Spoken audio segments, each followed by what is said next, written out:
La Mostra del Vi de l'Empordà ha obert la seva 37a edició amb el pregó escrit per Carles Vilarrubí, president de l'Acadèmia Catalana de Gastronomia.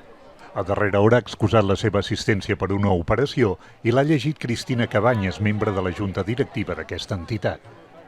Com a president de l'Acadèmia Catalana de Gastronomia i Nutrició, institució compromesa a cuidar, estudiar i posar en valor la gastronomia de casa nostra, us convido a gaudir de la vostra festa, d'aquesta nova edició de la Mostra del Vi de l'Empordà, que ens permet conèixer magnífics elaboradors i excel·lents marques.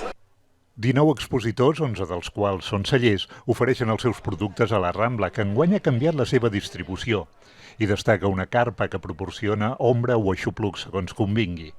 Fins diumenge la mostra promociona els vins de la DO Empordà, obra de 6 de la tarda a 10 de la nit. El tiquet costa 12 euros i inclou 6 degustacions de vi, la copa serigrafiada, un penjacopes, un tast guiat gratuït i un 5% de descompte a l'espai botiga. Hi ha diverses activitats complementàries i també actuacions musicals. La primera ha estat la de Parrots Jazz Quartet. Tenho dos meus braços